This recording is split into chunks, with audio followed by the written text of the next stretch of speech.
Hi friends, ఈరోజు నేను పాలకూర ఇలాగా కుండీలో వేసుకున్నాను అనమాట. చక్కగా వచ్చింది. ఈ పాలకూరతో పప్పు చేస్తున్నాను. ప్యూర్ ఆర్గానిక్ అండి, ఎటువంటి మందులు వేయలేదు ఇందులోకి. మన అపార్ట్మెంటే పోర్ట్కోలో పెట్టుకొని ఇలా పెంచుతున్నాను అనమాట మొక్కల్ని. ఇది వచ్చి చుక్కకూర వేసి, ఇది పగిలిపోయింది బౌలు, ఇందులోకి చుక్కకూర వేసి పెట్టాను అనమాట, రంధ్రాలు చేసి అడుగున. ఇప్పుడు ఆకుకూర అంతా కట్ చేసేస్తా. ఫుల్గా వచ్చేసిందండి. నాకు సరిపోయినంత తీసుకొని ఇంకెలా మధ్య మధ్యలో గ్యాప్ ఉంచాను అనమాట, విశాలంగా వచ్చిద్దని. ఇంకా వేయాలి చుక్కకూర. అక్కడ అన్ని కుండీలు రెడీ చేసి పెట్టుకున్నాను, వేసుకోవాలి. కాసేపు బాగా వేస్తాను, అయితే సరిపోతుంది. పాలకూర పప్పుకి ఒక గ్లాసు పప్పు తీసుకున్నానండి చిన్న. ఆ కూరకి పప్పు సరిపోతుంది.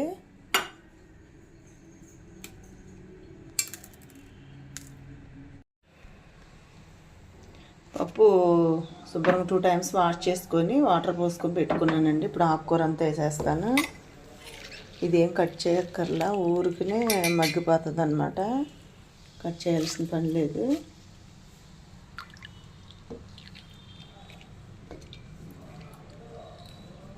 టమాటా వేసుకోకూడదు, పాలకూర కదా.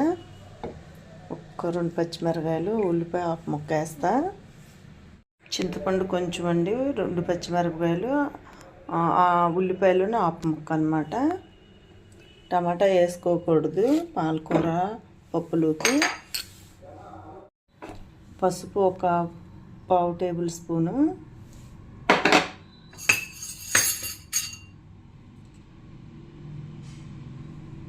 కారం సరిపోతుంది.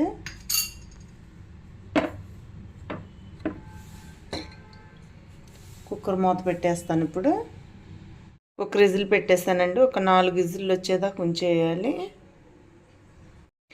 ఈలోపు పోపుకి ఏమేమి కావాలో అన్నీ ప్రిపేర్ చేసుకుంటాను. 4 విజిల్లు వచ్చినాయండి, ఇంకా ఆపేసుకోవచ్చు స్టవ్. ఎవ్వరు తినలేదుగా. ఏది అది జావలే పారద. సార్ గురించి కాస్త సాల్ట్ వేసుకోవాలండి. స్పూన్ మీద కొంచెం వేసాను సాల్ట్.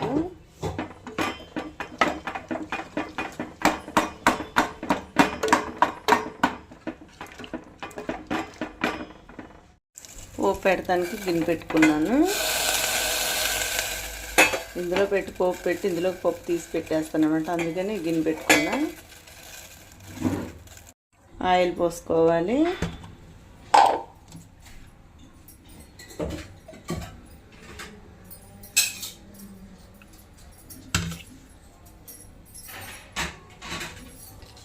ఇంకా వెల్లుల్లిపాయలు,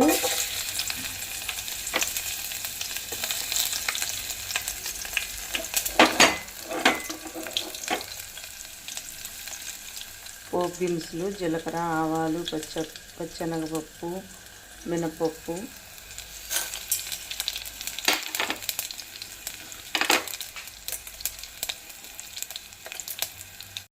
ఎండుమిర్చి వేసేసాను.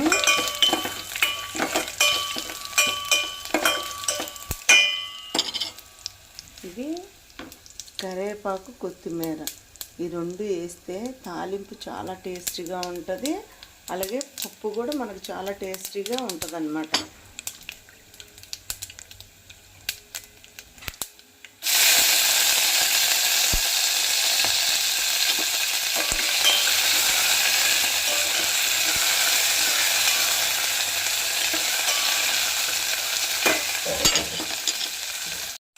తాలింపు బాగా వేసేయండి. పప్పు వేసేసుకోవాలి ఇంట్లోకి.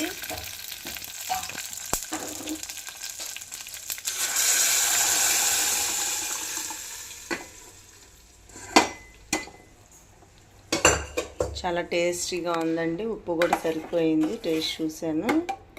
అలాగే మనం వేసుకున్న ఆకుకూర ఒరిజినల్ కదండి, ఏ మందులు లేని కదా, హెల్త్కి కూడా మంచిది. అలాగే నా వీడియోస్ అన్నీ చూసి లైక్ కొట్టి షేర్ చేసి సబ్స్క్రైబర్ చేసి నన్ను సపోర్ట్ చేయండి. థ్యాంక్ యూ అండి.